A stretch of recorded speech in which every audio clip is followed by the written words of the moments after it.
નમસ્કાર મિત્રો, ચાલો જાણીએ ગુજરાતના 25 મહત્વના સમાચાર. સરદાર સરોવર ડેમની સપાટી. ગુજરાતની જીવાદોરી સમાન સરદાર સરોવર નર્મદા ડેમની જળ સપાટી સિઝનમાં પ્રથમવાર 135 મીટરને પાર પહોંચી છે અને ડેમ 87.95% ભરાઈ ગયો છે. અન્ય મહત્વના સમાચારની વાત કરીએ તો વરસાદી માહોલ. રાજ્યના 131 તાલુકામાં સારો વરસાદ નોંધાયો છે, જેમાં તાપીના ડોલવણમાં સૌથી વધુ 1.57 ઇંચ વરસાદ ખાબકી ગયો છે.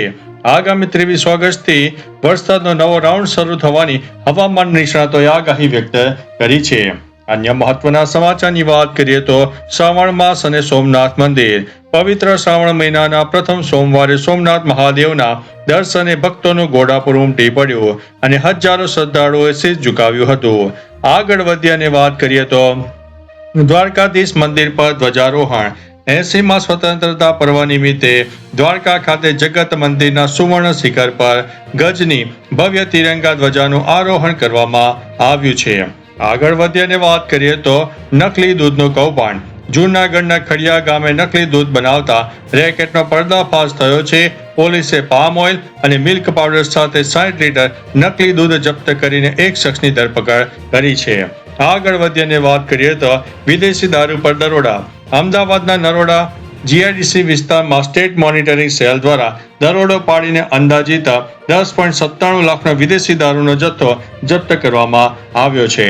અન્ય મહત્વના સમાચારની વાત કરીએ તો ડુમસ દારૂની મહેફિલ.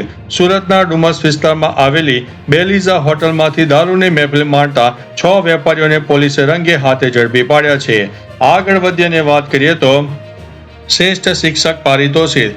શિક્ષણ વિભાગ દ્વારા રાજ્યના શ્રેષ્ઠ શિક્ષકોની યાદી જાહેર કરવામાં આવી છે, જેમાં 29 શિક્ષકો અને 10 આચાર્ય સહિત કુલ 40 કર્મીઓની પસંદગી થઈ છે, જેમને આગામી 5 સપ્ટેમ્બરે સન્માનિત કરવામાં આવશે. આગળ વધી અને વાત કરીએ તો પ્રોજેક્ટ અસ્મિતા. અંકલેશ્વર જીઆઈડીસી ખાતે યોજાયેલા કાર્યક્રમમાં ભરૂચની 526 દીકરીઓને વિવિધ ઔદ્યોગિક એકમોમાં નિમણૂક પત્રો એનાયત કરવામાં આવ્યા છે. આગળ વધી અને વાત કરીએ તો યુનિવર્સિટી સુરક્ષા નિર્ણય. ગુજરાત યુનિવર્સિટી દ્વારા પોલીસ વેરિફિકેશન વગરના સિક્યુરિટી ગાર્ડ્સને છૂટા કરવાનો કડક નિર્ણય લેવામાં આવ્યો છે. આગળ વધી અને વાત કરીએ તો અમદાવાદ હેરિટેજ ટેમ્પલ સર્કિટ. અમદાવાદમાં સાબરમતી નદીના પૂર્વ કિનારે સપ્તર્ષિ આરાથી અટલ બ્રિજ સુધી 155 કરોડના ખર્ચે હેરિટેજ ટેમ્પલ સર્કિટ વિકસાવવામાં આવશે. આગળ વધી અને વાત કરીએ તો અંકલેશ્વર વિકાસ કાર્યો. અંકલેશ્વર ખાતે વિવિધ ઔદ્યોગિક અને શહેરી વિસ્તારોમાં 482 કરોડના વિકાસ કાર્યનું લોકાર્પણ અને ખાતમુહૂર્ત કરવામાં આવ્યું છે. આગળ વધી અને વાત કરીએ તો ગણેશ વિસર્જન આયોજન. અમદાવાદ મ્યુનિસિપલ કોર્પોરેશન દ્વારા આગામી ગણેશ વિસર્જન માટે શહેરમાં 45 થી વધુ કાયમી અને અસ્થાયી વિસર્જન કુંડ બનાવવાનું આયોજન હાથ ધરવામાં આવ્યું છે. અન્ય મહત્વના સમાચારની વાત કરીએ તો સુરેન્દ્રનગર રસ્તાની સમસ્યા. સુરેન્દ્રનગરના અકાળાથી પાસવાડા ગામનો મુખ્ય રસ્તો અત્યંત બિસ્માર બનવાથી અને નર્મદા નિગમની લાઇન લીકેજ થવાથી ગ્રામજનો તથા વિદ્યાર્થીઓને ભારે હાલાકીનો સામનો કરવો પડી રહ્યો છે. આગળ વધી અને વાત કરીએ તો ખેડા બ્રિજ ધરાશાયી મામલો. ખેડાના ઠાસરના સરદારપુર પાસે માઇનર બ્રિજ તૂટવાના મામલે માર્ગ, મકાન અને સિંચાઈ વિભાગ વચ્ચે સંકલનના અભાવની વાત સપાટી ઉપર આવી રહી છે.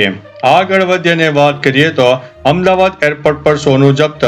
શારજાહથી આવેલા પતિ પત્ની પાસેથી કસ્ટમ વિભાગે 219 ગ્રામથી વધુ સોનું અને અન્ય સામાન મળીને કુલ 31 લાખનો મુદ્દામાલ જપ્ત કર્યો છે. આગળ વધી અને વાત કરીએ તો સ્વચ્છતા અભિયાન અને દંડ.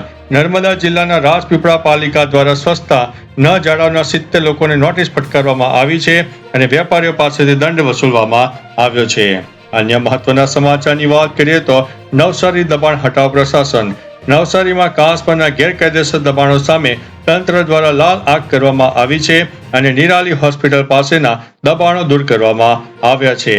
આગળ વધી અને વાત કરીએ તો સુરત અકસ્માત દુર્ઘટના. સુરતના અલથાણ વિસ્તારમાં ટેનામેન્ટના ચોથા માળેથી નીચે પટકાતા 1 વર્ષના માસૂમ બાળકનું કરુણ મોત થયું છે. આગળ વધી અને વાત કરીએ તો વડોદરા ખંભાત પશુ મૃત્યુ વિવાદ. ખંભાતના ભાલ વિસ્તારમાં કેમિકલયુક્ત પાણી પીવાથી 15 કરતાં વધુ પશુઓના મોત નીપજ્યા હોવાના ગંભીર આક્ષેપ સાથે સ્થાનિકો દ્વારા કરવામાં આવ્યા છે.